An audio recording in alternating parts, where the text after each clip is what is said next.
अस्सलाम वालेकुम। सलाम। जी सर। अब अब आवाज आ रही है, देखते हैं कितनी देर सही रहती है। ठीक है सर, अल्लाह करे सही रहे। हाँ, तो अब जो है बिल्कुल सही आवाज आ रही है। उस वक्त आपकी आवाज ही नहीं आ रही थी मेरे को। अच्छा, ठीक। अब यहाँ से मैं रीड करने लगा हूँ। The amount of current passing through a conductor, समझ यही बात की, जी। तो is directly proportional to the potential difference. तो जितना पोटेंशियल डिफरेंस होगा उसके डायरेक्टली प्रोपोर्शनल होगी अक्रॉस इट्स एंड्स। अच्छा, इसमें दो शर्तें होती हैं लिमिटेशन ऑफ ओहम लॉ में। दो लिमिटेशंस होती हैं। लिमिटेशंस का मतलब कंडीशंस। ठीक। पहली कंडीशन ये है प्रोवाइडेड टेम्परेचर, एंड दूसरी ये है physical state of the conductor does not change.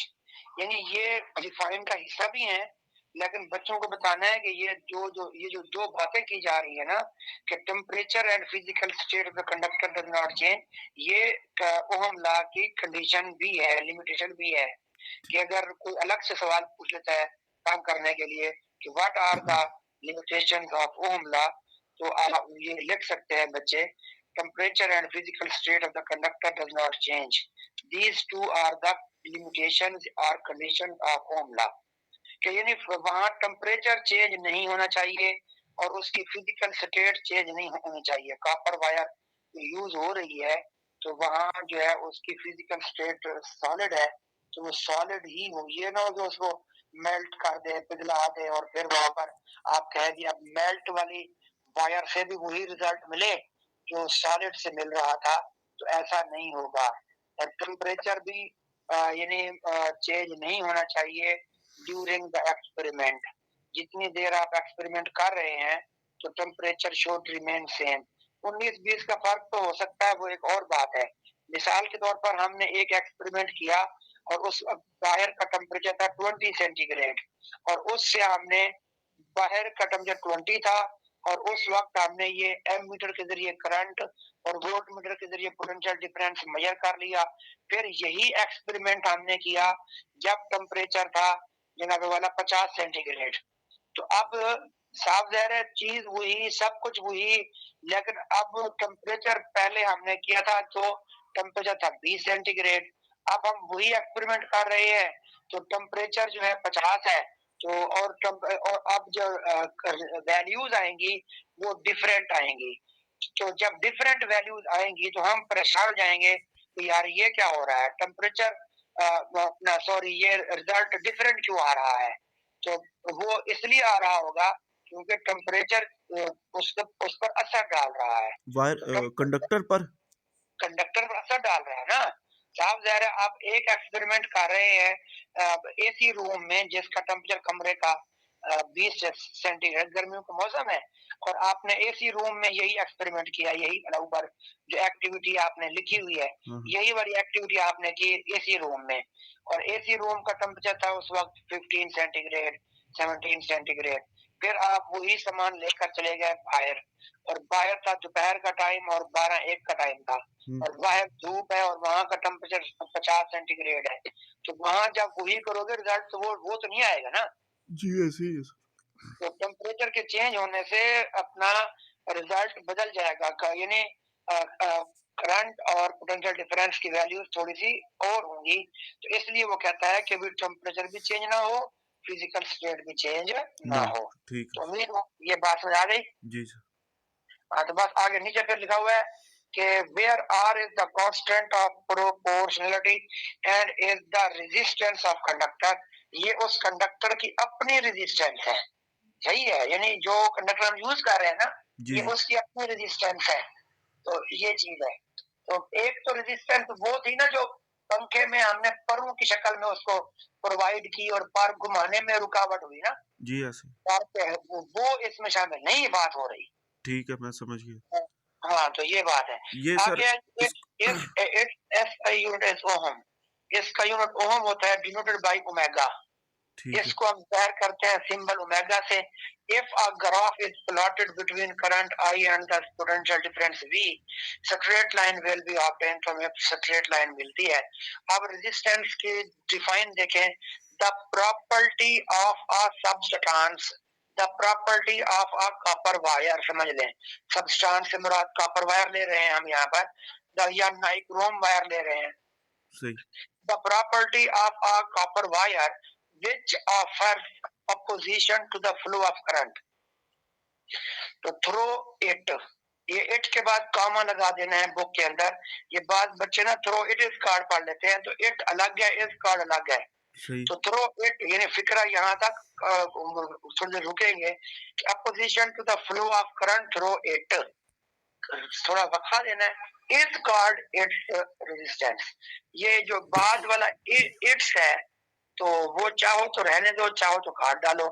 बहरहाल ये इज इट के बाद कामा आएगा, इज कॉल्ड रेजिस्टेंस, तो ज्यादा बेहतर है ये इट्स रहने, काट डाले तो बेहतर है, वरना रहने दो तो भी ठीक है। सही। अब उसके बाद है दिस अपोजिशन, ये जो रुकावट है, this opposition comes from the collision of moving electron with atom of substance, तो वो जो सब्सटेंस के जो एटम होंगे, जो कॉपर वायर में जो एटम होते हैं, तो फ्री इलेक्ट्रॉन जब मूव करते हैं तो फ्री इलेक्ट्रॉन आपस में भी टकराते हैं और एटमों से भी टकराते हैं, तो उस टकराव की वजह से जो रुकावट पैदा होती है उसको बोलते हैं रेजिस्टेंस। सही।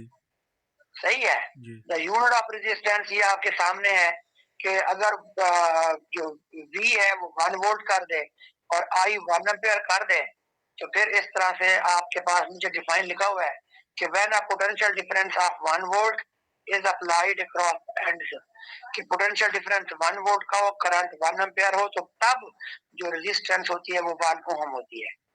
ठीक है।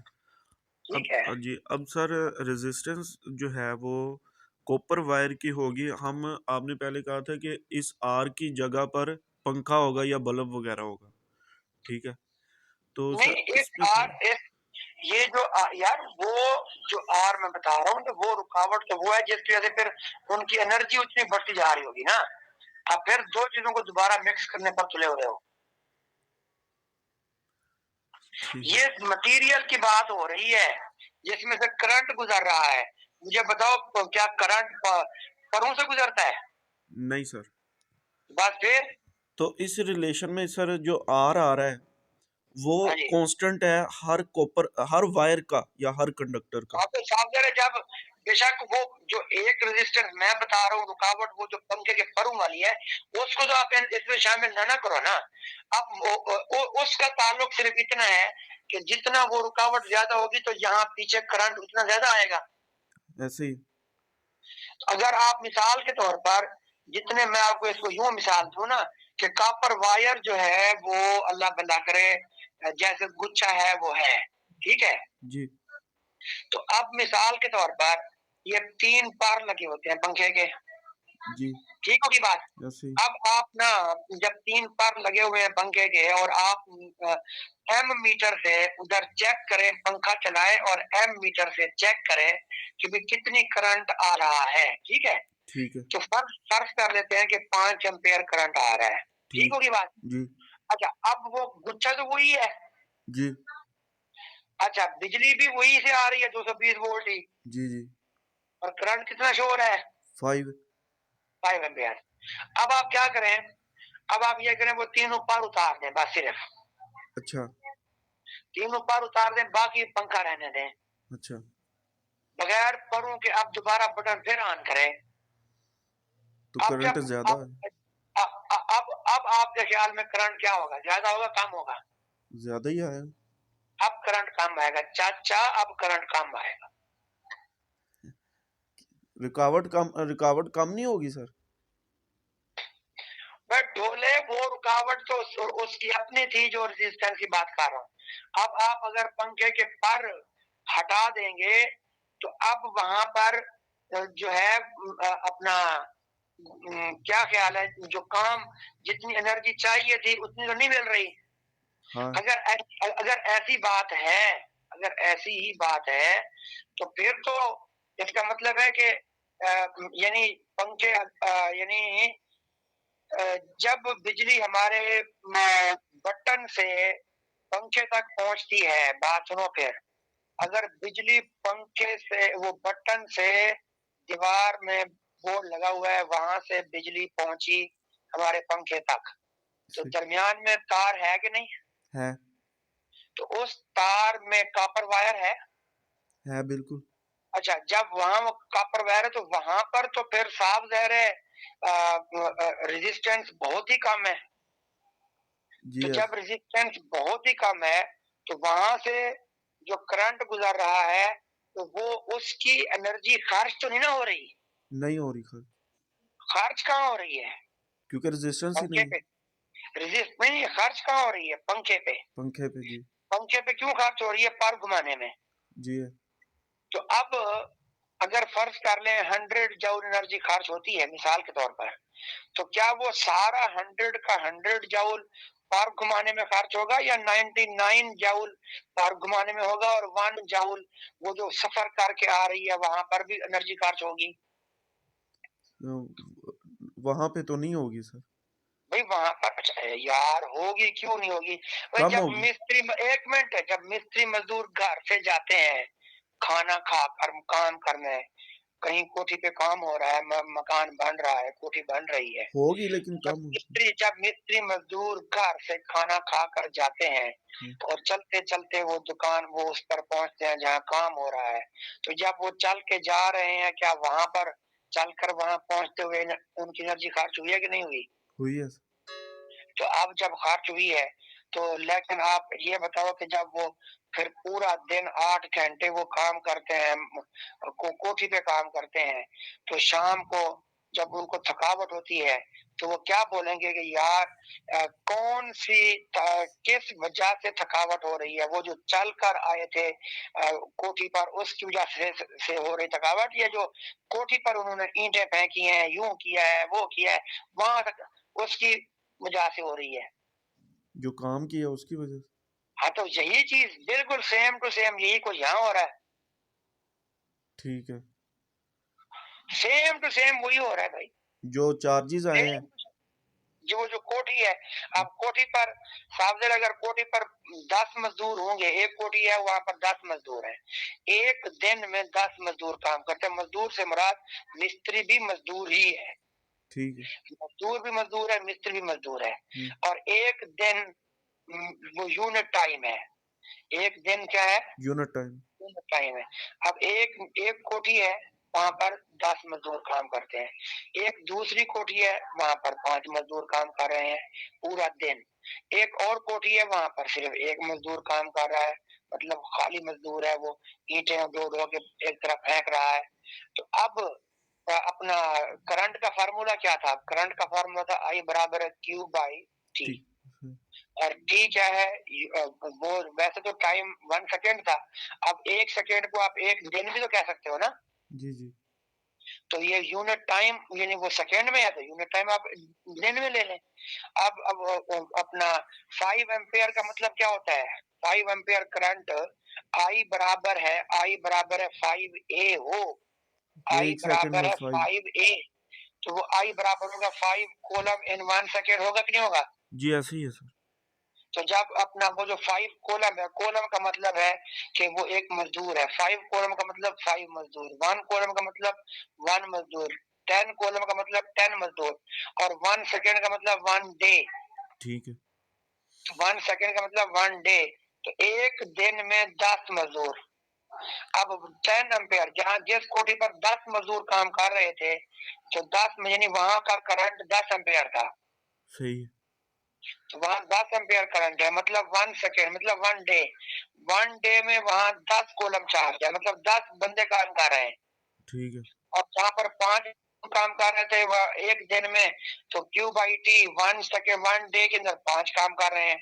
और वहां पर जहाँ पर एक मजदूर काम कर रहा है पूरा एक दिन, तो वो 1 कोलम 1 सेकेंड हो गया, जी जी one yes. One column 1 day हो गया, 1 मजदूर 1 डे हो गया। ठीक। और जब शाम को हो जाएगी, पूरा दिन गुजर जाएगा, तो जहाँ एक मजदूर काम हर तमाम मजदूरों की वो दिहाड़ी फिक्स है, फर्ज कर ले 800 रुपया। सही। जब 800 रुपया है तो जहाँ एक बंदा काम कर रहा था वहां का खर्चा 800 रुपया होगा, ऐसे ही। जहाँ 5 बंदे काम कर रहे थे वहां का खर्चा 8 5 चार 40 चार। 4000 रुपया होगा। जी। और जहाँ पर जो है 10 बंदे काम कर रहे थे वहां का खर्चा जो है वो कितना होगा? ज्यादा ही होगा वो। हाँ, तो आठ कितना होगा? आठ बताओ ना। 8,000 हो जी। 8,000 हो जाएगा। जी तो बस ये वही बात है ना, ये बिल्कुल सेम टू सेम वही है। जब आप जो है वो अपने घर में चीजें इस्तेमाल कर रहे होते हैं, तो कहीं आप मोटर इस्तेमाल करते हैं समझ लें, और कहीं जो मोटर है वो समझ लें वो कोठी है जी जहाँ पर ज्यादा मजदूर लगे हुए हैं। कहीं जीरो का बल्ब है, तो ये वो कोठी है जहाँ पर एक बंदा काम कर रहा है, बल्कि आधा बंदा काम कर रहा है, छोटा बच्चा काम कर रहा है। तो इस तरह से ना ये छोटे-बड़े यानी थोड़े या कम ज़्यादा मज़दूर काम कर रहे होते हैं, तो ये घर में किसी चीज़ की यानी जहाँ का बिल कम आ रहा होता है, तो हम करंट कम जा रहा होता है, ठीक है और जहाँ पर करंट ज़्यादा बिल आ रहा होता है, वहाँ करंट ज़्यादा जा रहा होता है। ये बात है। ठीक है सर। तो अब ये जो सर आप लेक्चर जब देते हैं क्लास में सर, तो हाँ इसकी जी। क्या तरतीब सर आप रखते हैं? भाई यही ऐसी तरतीब होती है, ये मैंने आपको वही क्लास का लेक्चर ही दिया है। बस बल्कि उससे भी ज़्यादा आपको समझा कर बात कर दी है। डायग्राम ऐसे ही बनानी है सर? हाँ, तो और क्या बनानी है? ऐसे बनाते हैं और कैसे ठीक बनाते हैं? ठीक है। और इसका जो है ओहम का भी डिफाइन हो गया, और रेजिस्टेंस आपने डिफाइन कर दी। ठीक है सबको कर दिया मैं घंटे का लेक्चर हो गया मेरे ख्याल में, 16 मिनट जी अभी हुए हैं, जी और उससे पहले 40 मिनट हुए हैं। मैं जो क्लास से भी ज़्यादा डिटेल से आपको पढ़ा दिया है। मैंने कहा भी चलो जी बच्चा कल से बात कर रहा है, चलो उससे पहले भी 1-2 मरतबा बात हुई है। जी। तो चलो अब सर ये अब तो अभी सुना आगे था। अब आगे तुम भी कहोगे कि वो रिकॉर्डिंग में जब दोबारा मुझसे यही पूछोगे तो फिर कोई और अल्फाज होंगे। क्या? ये तो मतलब अब यही लेक्चर अगर मैं दोबारा दोबारा आपको दूं, कल दूं या परसों दूं, तो ये मेरे अंदर की कैसेट थोड़ी भरी हुई है कि हूबहू यही का यही बात नहीं करूंगा। नहीं नहीं। चीजें यही होंगी, अंदाज अल्फाज बदल जाएंगे, जी मतलब मफहूम यही होगा। ये तो हर मर्तबा यही होता है ना। अब आप कहोगे सर नहीं नहीं, तो सर पूरा पूरा एग्जैक्ट वैसे बताए तो वैसे नहीं ना होता। नहीं, वैसे नहीं होगा। वैसे भी सर क्लास में जब आप बोर्ड पे पढ़ाएंगे तो वो और चीज़ होगी। हाँ ठीक जी, है। ये और चीज। मुझे अभी पढ़ाएंगे तो वो एक और अलग चीज़ है। हाँ जी, ठीक। ठीक अच्छा है। सर, जब ये हम यहाँ पोटेंशियल लगाएंगे, तो जब हमने ये जो बात की अभी के अभी, बैटरी तो नहीं लगती ना हमारे पंखे वगैरह में, ये तो पीछे से जो वोल्टेज आता है वो होता है। ठीक हाँ है। हाँ। तो जब वो वोल्टेज जो होगा, जब वो उसमें से मतलब फिर मिसाल के तौर पे हर एक के लिए वोल्टेज भी डिफरेंट ही होगा ना, जब आप कह रहे हैं करंट डिफरेंट है तो? नहीं नहीं यार, वो बात ये होती है, ये टॉपिक अगला टॉपिक है, ये आगे आ रहा है। वो हमारे घरों में पैरेलल सर्किट लगा होता है, और पैरेलल सर्किट के अंदर अच्छा पहले तो आप ये पेज 97 पे आ जाए ना। अच्छा अच्छा। ओहम लॉ पे ही है सर? हाँ, वो हम लोग पेज 97 पे आ गए। जी आ गए। तो पेज 97 पर पहली बात तो ये है, बल्कि आप यूं करें, इससे पिछले पर आ जाए।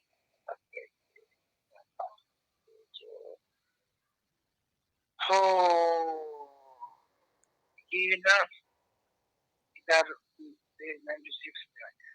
96 पे आ गया।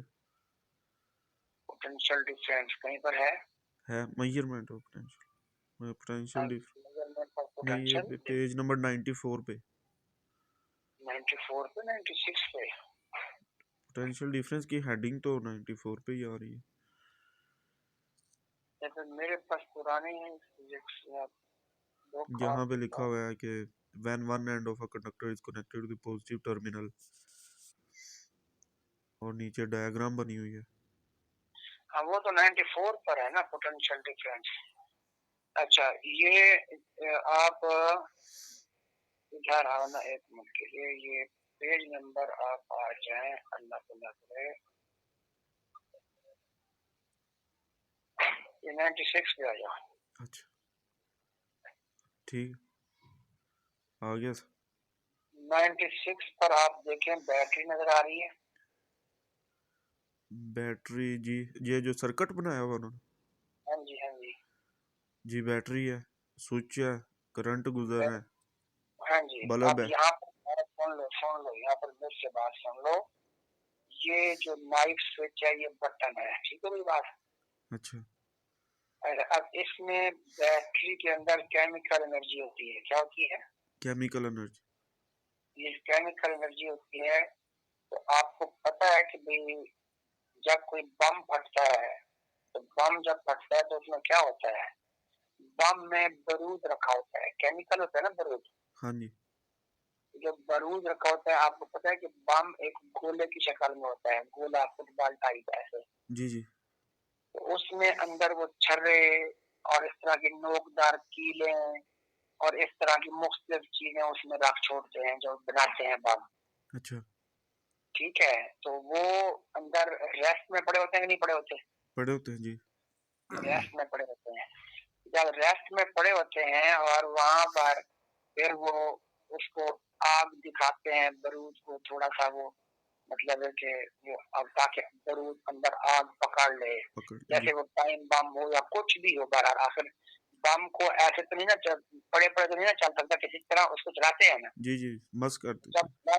जब जब जब चलाते हैं उस बम को, तो उसमें जो बारूद है वो फटता है।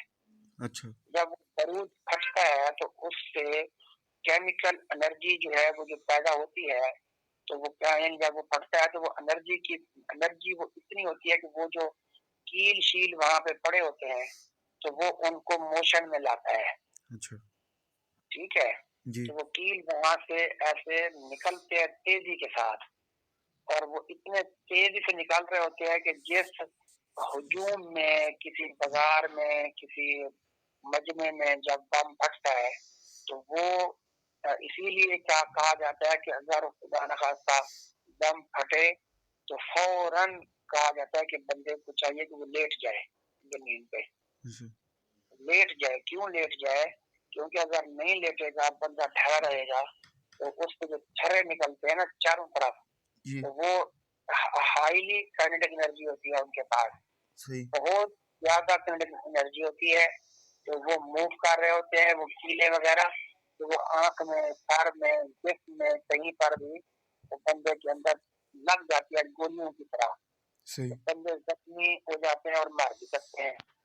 तो अगर वो लेट जाएंगे तो अब वो जो छर्रे हैं वो तो ऐसे फुहार बन कर निकलेंगे ना, जी, जी। तो वो इस तरह से बंदे को लगने का चांस थोड़ा सा क्या हो जाता है, कम कम। हो जाता है। लेकिन मैं इस सारी बातचीत से आपको बताना ये चाहता हूँ जी, कि chemical energy is converted into mechanical energy. कि जी। वो जो अपना कील वगैरह थे, वो जो रेस्ट में थे, तो उनको केमिकल एनर्जी मिली। तो वो केमिकल एनर्जी मिलने से वो जो कील थे वो काइनेटिक एनर्जी में चले गए, मैकेनिकल एनर्जी में चले गए। क्योंकि अच्छा। मैकेनिकल एनर्जी दो तरह की होती है, एक पोटेंशियल एनर्जी होती है और एक काइनेटिक। काइनेटिक एनर्जी होती है। ये 9th में पढ़ चुके हैं, जी, जी। फॉर्म ऑफ एनर्जी में पढ़ चुके हैं, फॉर्म ऑफ एनर्जी, एनर्जी जो किसमें है सही। उसमें आप लोग ये पढ़ चुके हैं। ठीक तो है। वहां पर जो है ये बात अब आपके जहन में आ गई, मैंने आपको मोटी मिसाल से ये बात समझा दी है। सही है। जी, जी। अच्छा, अब होता क्या है? अब होता ये है कि यहाँ दोबारा इसी फिगर में आ जाओ, बैटरी में। जी, मैं देख इस रहा बैटरी, हाँ, ये जो 96 पर है, हूँ। इस बैटरी के अंदर केमिकल होता है कि नहीं होता? होता है। इसमें जो है वो जो पॉजिटिव चार्जेस होते हैं, ये जो हमारा कन्वेंशनल करंट की थ्योरी है, मैंने आपको पिछले दिनों में किसी लेक्चर में इलेक्ट्रॉनिक करंट और कन्वेंशनल करंट के बारे में समझाया था, याद है कुछ? जी सर, समझे। मैंने समझाया हुआ आपको, मुझे अच्छी तरह याद है, आपने भूल गया हो तो और बात है। तो असल में तो इलेक्ट्रॉनिक करंट होता है, इलेक्ट्रॉन मूव कर रहे होते हैं। जी, जी। लेकिन अगर इलेक्ट्रॉन जिधर मूव कर रहे होते हैं तो उनके अपोजिट पॉजिटिव चार्ज मूव करते हुए महसूस होते हैं। ठीक तो है। हम कहते हैं कि बस वो पॉजिटिव चार्ज मूव करता है, जी। हालांकि पॉजिटिव चार्ज मूव नहीं नहीं। करता होता। ठीक है। इलेक्ट्रॉन मूव करते हैं, पॉजिटिव चार्ज मूव नहीं करता। क्योंकि इलेक्ट्रॉन जब किसी एटम से निकल जाता है तो जी। वो एटम पॉजिटिव चार्ज बन जाता है, उसी एटम को ही हम पॉजिटिव चार्ज बोलते हैं। और क्योंकि सॉलिड में एटम अपनी जगह छोड़ता नहीं है, तो पॉजिटिव चार्ज अपनी जगह मूव नहीं करता। लेकिन पुराने जमाने में ये इलेक्ट्रॉन तो डिस्कवर नहीं हुआ था, तो उस वक्त साइंसदानों ने ये कहा था कि ये पॉजिटिव चार्ज मूव करता है। तो सही। बिल्कुल मैंने फिर ये मिसाल दोबारा से बता रहा हूँ, फिर मैंने मिसाल दी थी कि जैसे कोई बंदा मोटरसाइकिल पर बैठ जाए और तेज चलाए मोटरसाइकिल और फिर वो अपना रोड पे देखे कि जो बजरी होती है वो पीछे की तरफ भागती हुई जी जी सर, महसूस आपने होती बताया है। था सारा कुछ। जी सही थी ना बात? जी जी याद आ गया कुछ? जी सर, आपका लेक्चर मुझे याद है सारा कुछ। हाँ, वो तो बस आप ये वही बात कर रहा हूँ। तो मकसद कहने का ये है कि इलेक्ट्रॉन वो कार का मूव करना या मोटर का मूव करना वो इलेक्ट्रॉन है, और वो बजरी अपनी जगह पर पड़े पड़े वो पॉजिटिव चार्जेस हैं। ठीक है, तो अब यहाँ पर भी हम कहते यही है कि पॉजिटिव चार्ज मूव करते हैं, कहते हैं कि बजरी मूव कर रही है, हालांकि बजरी मूव नहीं करती। ठीक होगी बात? तो यहाँ पर भी हम कहते हैं कि ये जो बैटरी है यहाँ से पॉजिटिव चार्ज निकलते हैं। क्या निकलते हैं? क्या निकलते हैं भाई? आवाज कहाँ गई आपकी? पॉजिटिव चार्ज निकलते हैं सर, आपने हाँ, ये। तो अब बताया तो फिर तू कहाँ चला गया? जी जी तो सर। पॉजिटिव चार्ज वहां से निकलते हैं, अच्छा और जब ये पॉजिटिव चार्ज यहाँ से निकल रहे होते हैं तो एक सेकेंड में जितने भी निकल रहे होंगे उसको करंट बोलते हैं। ठीक है। तो एक सेकेंड में एक निकल रहा है तो 1 एम्पियर करंट है, सही। एक सेकेंड में 2 निकल रहे हैं तो 2 एम्पियर करंट है। अच्छा, तो ये अपना जब ये चार्जेस निकलते हैं तो साफ ज़ाहिर है ये वायर में मूव करते हैं। ठीक तो है। जब ये वायर में मूव करते हुए जा रहे होते हैं तो इनके पास काइनेटिक एनर्जी होती है। ठीक है, ओके। तो ये एनर्जी इनको मिलती कहाँ से है? बैटरी से। सही। अच्छा, अब गौर कीजिएगा, यहाँ से फर्ज कर लें कि भाई ये चार्ज, ये बैटरी है हमारे पास, फर्ज कर लें 10 वोल्ट की बैटरी है। कितनी बैटरी है? 10 वोल्ट। और आपको पता है कि वोल्ट जो है 10 वोल्ट जो है, तो वो अपना V है, V उसका फार्मूला था W/Q, याद है कुछ? जी सर, 10 वोल्ट का मतलब होगा कि यानी कि 10 हम 10 coulomb 10 joule energy divide by 1 coulomb charge, ऐसे। ऐसे ही है जी। तो ये ऊपर लिखा भी हुआ है, इसी पेज पर ऊपर लिखा हुआ है। जी, E इज इक्वल W/Q लिखा। ऊपर लिखा हुआ है बिल्कुल, ई से मेरा ये वोल्टेज है, सही है जिसको हमने EMF कहा हुआ है। जी। तो ये W वो एनर्जी है, और यानी 10 वोल्ट का मतलब क्या हुआ कि भी 10 जाउल एनर्जी एक कोलम चार्ज के पास है। किसके पास है? 1 कूलम चार्ज। 1 कोलम चार्ज के पास है। अच्छा, अब आप यहाँ दोबारा देखें नीचे फिगर में, फर्ज कर ले कि यहाँ से 3 एम्पेयर जो है वो करंट गुजर रहा है। कितना गुजर रहा है? 3 एम्पेयर। 3 एम्पेयर करंट गुजर रहा है। तो 3 एम्पेयर का मतलब क्या होगा कि एक सेकेंड में कितने चार्ज जा रहे हैं? 3 कूलम। 3 जा रहे हैं ना। जी जी, 3 एम्पेयर का मतलब यही हुआ ना ऐसे ही जी। कि एक सेकेंड में यहाँ से 3 चार्जेस गुजर रहे हैं। ठीक है। तो अब और ये जो बैटरी है इसकी वोल्टेज कितनी है? 10 वोल्ट। 10। तो 10 वोल्ट का मतलब क्या होता है कि 10 वोल्ट का मतलब है 10 जाउल एनर्जी तीनों के पास या एक के पास? एक के पास है, तीनों के हाँ, पास एक तो के ज्यादा पास। होगी। तो सुन तो लो, एक के पास होती है ना 10 जाउल। जी ऐसे ही। तो अब 3 जा रहे हैं तो एक के पास 10 जाउल है, तो 3 के पास कितना होगी? 3 30। 30 जाउल। जी। इसका मतलब ये हुआ कि वो जो 30 जाउल एनर्जी लेके जा रहे हैं, और ये 3 एम्पेयर करंट है, मतलब 3 चार्जेस हैं, 3 चार्जेस जा रहे हैं, और उनके पास जो एनर्जी है वो टोटल के पास 30 जाउल है। हर किसी के पास जो है वो 3 10 10 जाउल है, 10। 10 जाउल है। ठीक ठीक है। हर के पास 10 जाउल है, और तीनों के पास 30 जाउल है। तो ये 30 जाउल एनर्जी इनको कहाँ से मिली? बैटरी से। हाँ जी। तो जब ये बैटरी से इनको एनर्जी मिली तो उसको बोलते हैं इलेक्ट्रिक पोटेंशियल। क्या बोलते हैं? Electric potential. ठीक है। तो एनर्जी इन चार्जेस को, यानी एक चार्ज को जो मिली है, और ये भी याद रख लो कि हर चार्ज के पास एनर्जी होगी बराबर। हाँ होगी सर, बराबर ही होगी। हर चार्ज के पास 3 जा रहे हैं तो तीनों के पास 10 10 होगी। जी। ठीक है, तो अब ये एनर्जी इनको मिल रही है बैटरी से। तो इसका मतलब है ये इलेक्ट्रिक पोटेंशियल है, ये इलेक्ट्रिक पोटेंशियल है, ठीक है, पोटेंशियल है, इसी को वोल्टेज बोलते हैं, ठीक इसी है, को वोल्टेज, वोल्टेज बोलते हैं, जी, और इसी को ही ईएमएफ बोलते हैं।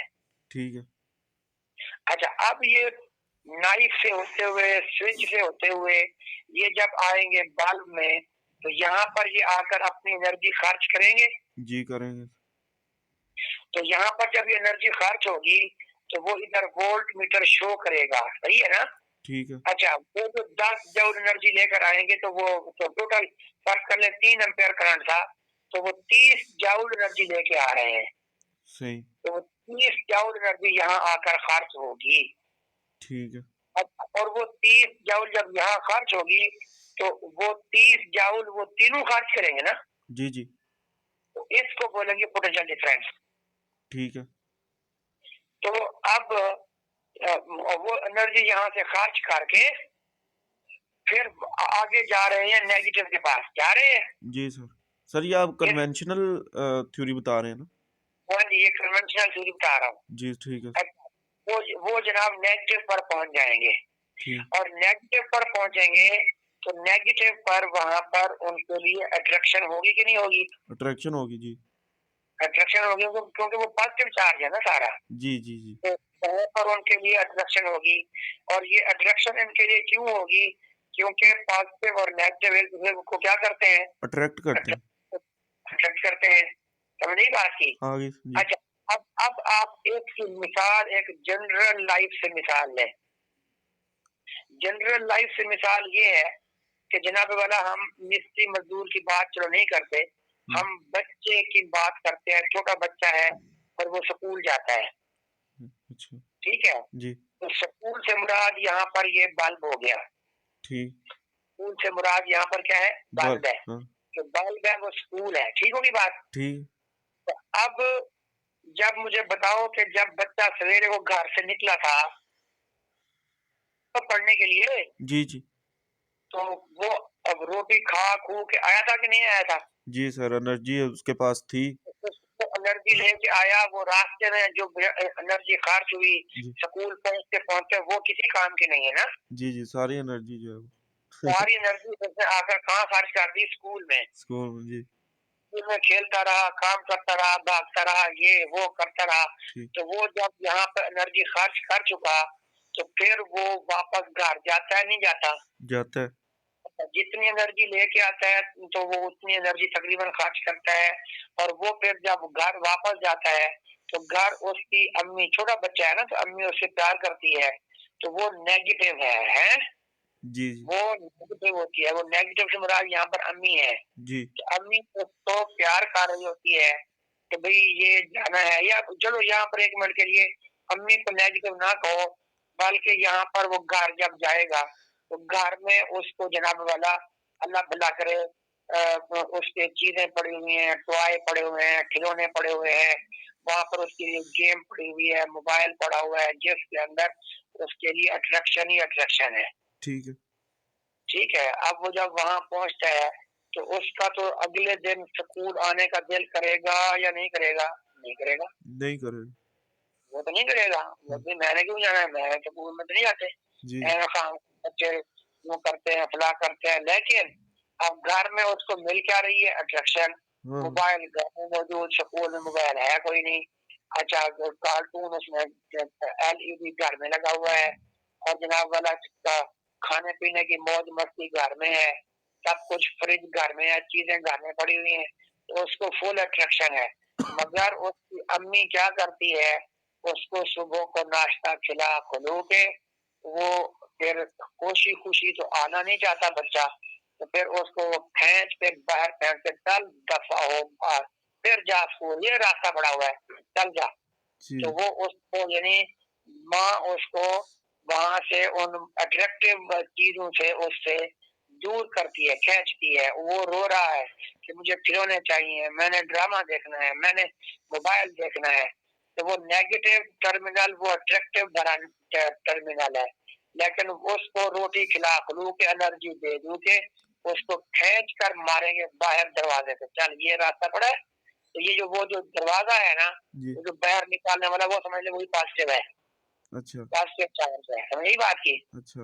अब यानी कि चार्ज अब दोबारा पहुंच गया अपनी जो है वो पॉजिटिव पर। हाँ, वो अब दोबारा वो वहां से चलेगा, फिर स्कूल पहुंचेगा, फिर स्कूल में एनर्जी खर्च करेगा, फिर घर पहुंचेगा, और फिर उसके बाद वहां से उसको एनर्जी मिलेगी, फिर वो उस तरह से आएगा। और इस तरह ये बार बार यही तमाशा चलता रहता है। अब घर में तो हमारा रोटी दावल चावल ये पूरे महीने का खर्चा होता है, दाने साल के लिए होते हैं।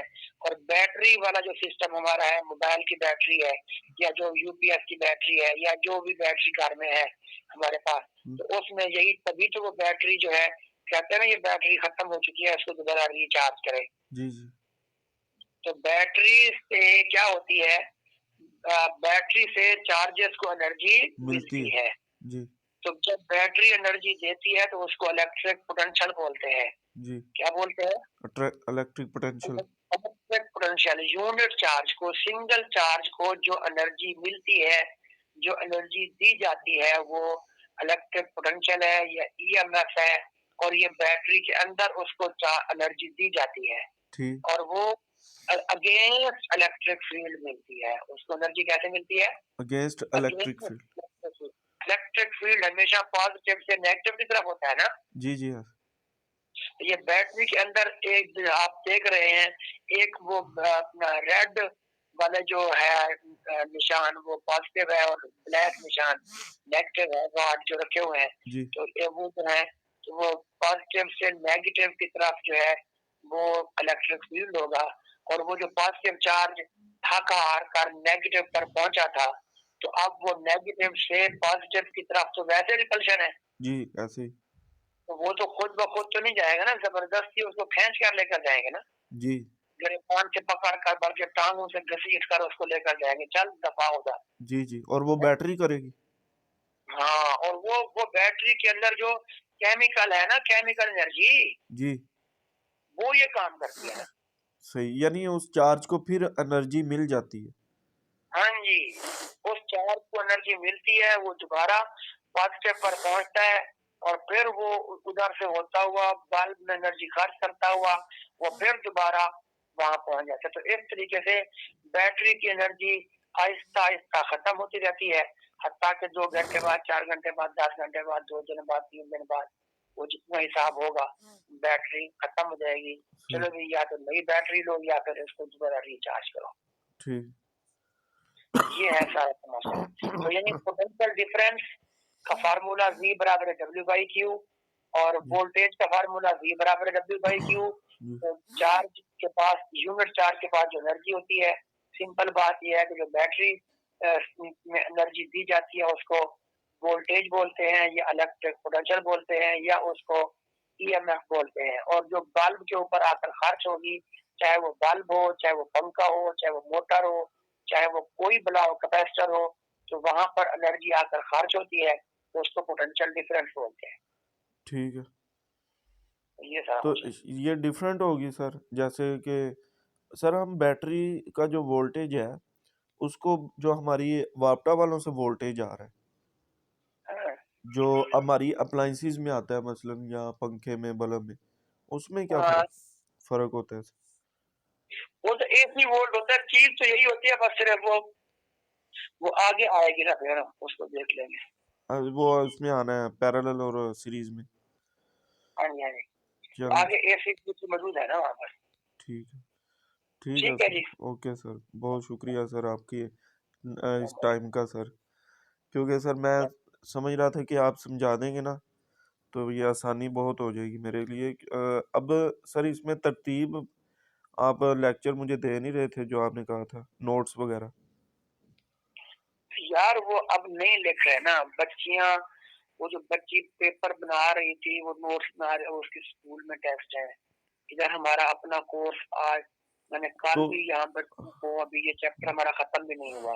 उसने और कोई ये, मतलब हाँ, तरतीब नहीं बनाई, तुमने कुछ ही नहीं? करो ना कि अगर कोई बच्ची बनाएगी तो मैं आपको सेट कर दूंगा, वो मसला कोई नहीं है। लेकिन अब साफ ज़ाहिर है वो बना नहीं रहे बच्चे, मैं समझा तो रहा हूँ, तो वो बना नहीं रहे। अच्छा, अब फिर क्या किया फिर जाए यूं उसका भी। करें, वो जो इस चैप्टर के एंड पे जो कंसेप्चुअल क्वेश्चन है सर, उसकी तो जरूरत पड़ेगी ना, मुझे नहीं नहीं नहीं नहीं, बस छोड़ा उनको। है। इस नहीं पढ़ती वो वैसे भी नहीं आते कहीं से। कंसेप्चुअल तो वैसे भी पेपरों में बहुत कम आते होते हैं। अच्छा, लेकिन वो बच्चे कहते हैं हमें करवाएं। बाद वो बच्चे तो बच्चे हैं, अब फिर करवाएं आप उनको। तो उसके साथ मिल जाएंगे नोट्स। अब वो वो सब 2 मैंने पेजेस का। अभी तो नहीं बनवाए, इस साल तो शायद ना बनवाओ, टाइम नहीं है हमारे पास इस साल। कंसेप्चुअल वाले भी नहीं करवाने। इस साल तो मैं नहीं करूँ, मैं तो वैसे तकरीबन बस कोई बता देते हैं, कुछ अक्सर छुड़वा देते हैं तो। लेकिन इस साल तो अब टाइम भी नहीं है। अब मैंने कल रात भी उनको जो है फ्यूज पढ़ाया है, अभी फ्यूज तक हम पहुंचे हुए हैं। अभी तो 5 चैप्टर आगे पढ़े हुए हैं, और हमारी एकेडमी में सीरीज टेस्ट भी वो जी। हम लेते होते हैं, शुरू हमें कर तो दिए हैं। उसने जो प्रिंसिपल है मुझे उसने कहा आप वो पढ़ा दे पहले, कंप्यूटर वाला चैप्टर। ठीक है, तो पहले हाँ मैंने तो वो वो हम पढ़ाया भी, कि 10 दिनों में। मेरे भी यही है कि भाई हम जो है वो कर रहे हैं। ये ये चैप्टर पढ़ाकर फिर अगला 15वां नहीं पढ़ाऊंगा मैं। जी मैं फिर 16वां पढ़ाऊंगा, 16वां और 17वां 18वां फिर 15वां पढ़ाएंगे। सही है। लेकिन उसमें ये है कि मैग्नेटिक फील्ड का फिर रोला आ जाएगा, बच्चे कहेंगे ये क्या। किस मतलब आगे जाके आते हैं ना कॉन्सेप्ट थोड़े बहुत। वो हो जाएंगे। अच्छा अच्छा सर, अब ये इसमें एक चीज़। लगता है ना, 15 मिनट का टाइम लेता है। जी सर, इसमें एक चीज़ हम मैं देख रहा हूँ कि रजिस्टर जो है वो क्या है सर, रजिस्टर। वही रजिस्टर से मुराद हुई पंखा बल्ब, यही इन्हीं चीजों को बोलते हैं रजिस्टर, रेजिस्टेंस। तो रजिस्टर आला हो गया और रेजिस्टेंस उसकी प्रॉपर्टी नहीं, होगी। एक रजिस्टर तो हम लोग प्रैक्टिकल में यूज करते थे, वो छोटी सी होती थी वो। अच्छा अच्छा। वो ये होती थी, वो जो हम यूज किया करते थे ना, रेजिस्टेंस, जी रेजिस्टेंस, वो वो भी यही होता है कि भाई असल में ना, उसको आपने कभी तोड़ कर देखा हो ना, जी तो उस जो छोटी छोटी सी वो चीजें थी ना, ऐसे गोल गोल सी, जी जी तो असल में ना वो करते ये थे कि उसमें ना 2 तारे आपको नजर आती होंगी ना, तो 2 तारे होती थी, एक सिरे जी पर एक दूसरे सिरे पर, याद है? ऐसे ही है जी। अच्छा, अब वो जो 2 तारे होती है ना, तो वो आपस में डिस्कनेक्ट होती है, ये भी पता है? जी ऐसे ही। वो डिस्कनेक्ट होती हैं। आज आप किसी दुकान से वो रेजिस्टेंस लेकर ना, वही जी उसको तोड़ें, अच्छा उसको तोड़ेंगे तो कुछ भी उसमें नहीं होगा सिवाय मट्टी छटी के। अच्छा। ठीक है। ये क्या अच्छा है? अच्छा अच्छा, अब ये क्या है, असल में वो जो मट्टी होती है ना, उसमें वो कंडक्टर की मिलावट करते हैं। मट्टी से मट्टी मटेरियल भी वो होगा जो, देखो ना, अगर वो ये ना लगाते तो वो जो तार, दो तारें जुड़ी गई हैं और वो आपस में डिस्कनेक्ट है, तो वो तो एक सिंपल तार बन जाती है और उसमें तो करंट ज्यादा ना गुजरता। करंट। ज्यादा करंट गुजरता ना, एक अगर वो, मैंने कहा ना कि वो एक मट्टी है, यानी एक रजिस्टर है, रेजिस्टेंस है वही, जी जिसमें रुकावट है, तो जी वो ऐसा मटेरियल होता है कि जो करंट को गुजरने में रुकावट डाल देता है। जी, थोड़ी बहुत नहीं, करंट, ज्यादा रुकावट। वही वही बता रहा हूँ ना, वो अपनी मर्जी के बनाते हैं ना। अच्छा अच्छा कोई ज्यादा रुकावट वाला होता है, कोई कम वाला होता है, वो मटेरियल मुख्तलिफ नहीं होते लिखे हुए, कोई 2 किलो का होता है, कोई 10 किलो का होता है, कोई जी 100 किलो का भी होता है। जी जी तो वो मटेरियल के ऊपर डिपेंड कर रहा होता है ना। ठीक है तो सर। मटेरियल जिस तरह का बना देंगे, तो वो अब मटेरियल है, यानी उसने अपने में से करंट कितना करंट गुजरने देना है। अच्छा अच्छा सही। तो अब वो मटेरियल बनाकर उसमें 2 तारें लगा देते हैं आगे पीछे, ठीक है। कि भाई अब यहाँ से इतना करंट गुजर कर आगे जा सकता है, इससे ज्यादा नहीं जा सकता। यानी उसमें जो है वो एक चीज की मिलावट करते हैं जिसमें करंट तो गुजर जाएगा लेकिन बहुत कम गुजरेगा। हमारी जरूरत के मुताबिक गुजरेगा जितना ठीक। हम चाहेंगे। तो सर ये आगे आएंगे वैसे फिर आप ये ओहमिक और नॉन ओहमिक मटेरियल्स। ठीक यार है। ये ओमिक और नॉन ओमिक ना, ये दिमाग खराब करने वाले, मैं हल्का फुल्का तो सिखा दूंगा, जी जी लेकिन ये ज्यादा डिटेल में हम नहीं जा पाएंगे सर, जितना उतना हो को सकता है। कि जो है ना वो मेरा गुजारा हो जाए। बच्चे ये ना कहें कि मतलब है कि ना सर, अभी आपने ये समझाया ना ये जो अहम ला, तो अब मुझे ये क्लियर हो गया कि ये किस तरह बच्चों को समझाना है। मुझे ये तो नहीं होगा ना कि बच्चों के सामने मैं लाजवाब हो गया। ठीक है। यार वो जो अपना नून ऐप है उस पर कोई पढ़ते, वो जो उनकी ऐप है वो एक्टिवेट करे, वहाँ उनके लेक्चर पड़े हुए हैं नून ऐप के ऊपर। सर वो नून ऐप मैंने वैसे देखी तो नहीं, देखूंगा अगर आप कह रहे हैं, लेकिन वो भी तफसील इतनी मैं नहीं बताते जिस तरीके से अभी आपने भी बताया। बताते हैं नून ऐप है, इस तरह जो है ना जी, पंजाब कॉलेज वालों की भी ऐप मौजूद है, आप वहाँ जाकर देख सकते हो। ठीक है। तख्ती ऑनलाइन है, वो आपने कभी देखी है? तख्ती, तख्ती वो जो एक टीचर है दाढ़ी छोटी सी की। हाँ हाँ, वो अजीम इम्तियाज। हाँ देखा हुआ है, वो मैथ का नहीं है? मैथ का कहाँ है, फिजिक्स का है वो। अच्छा चले, ठीक है, मैं वो नेट पे भी सर्च कर लूंगा, लेकिन सर अब ये आपने ये चैप्टर अब आपने आप कब। नून ऐप जरूर देखें, जी नून ऐप जरूर देखें, नून ऐप, ठीक है। नून ऐप जरूर देखें। नून ऐप पे ना पूरी फुल तैयारी करवा रहे हैं वो, और अच्छा उनके लेक्चर है वो ज्यादा बेहतर है। आप वहाँ देखें, इंशाल्लाह आपका मसला हल हो जाएगा। मुझे बताइएगा जरूर, तो मैंने देखा है, इंशाल्लाह समझ आएगा आपको। ठीक है सर। बाकी सर ये हाँ, जो है ना, ये आगे जो आएंगे ये चैप्टर आपने मुझे ये कंप्लीट करवाना है, ठीक है सर। कंप्लीट वाला वादा कोई नहीं है। आज मैं यहाँ पर था, जी अगले इतवार वाले दिन का हमारा प्रोग्राम है शुजाबाद, अब मैं वहाँ पे हूँगा। और फिर उस दिन ये भी हो सकता है कि जी भी वापसी हो किसी तरह से। टाइम मेरे बच्चे, मेरे भाई, मेरे दोस्त, सर। टाइम होगा तो कर देंगे, आगे पीछे टाइम मिलता नहीं है। एकेडमी में मैंने आपको बता दिया है 5 पीरियड होते हैं, स्कूल में 5-6 पीरियड होते हैं। मैं तो पहले पढ़ा पढ़ा के पागल हुआ पढ़ाता हूँ। अब आप अभी देख लें कि आप 25 साल के हैं, मैं 50 साल का हूँ। अभी आप थक जाते हैं तो मेरा क्या असर होता होगा, और मेरे साथ क्या होता होगा, मैं कैसे वो करता हूँ। अच्छा तो आप एक बात कहूँ सर।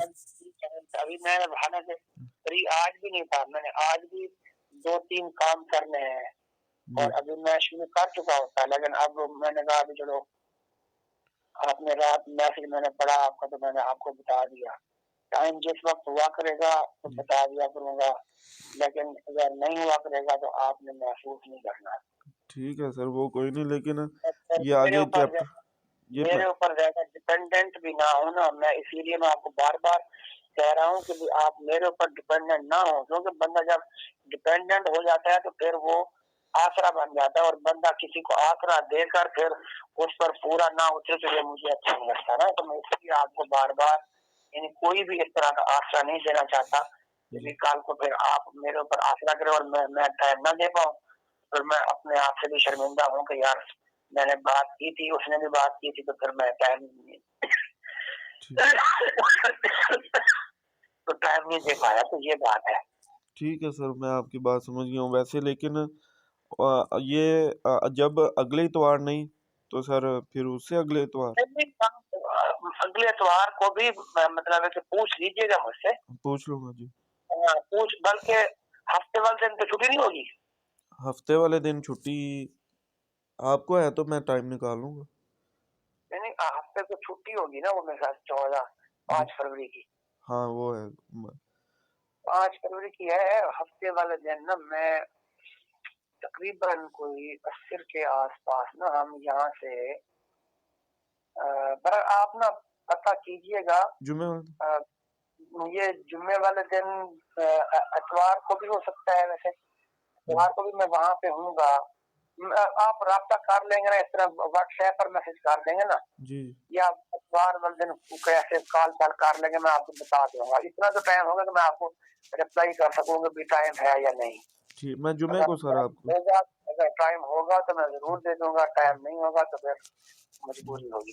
ठीक है सर, बहुत शुक्रिया हाँ, सर ठीक है। आप। ओके सर, ओके, अल्लाह हाफिज़।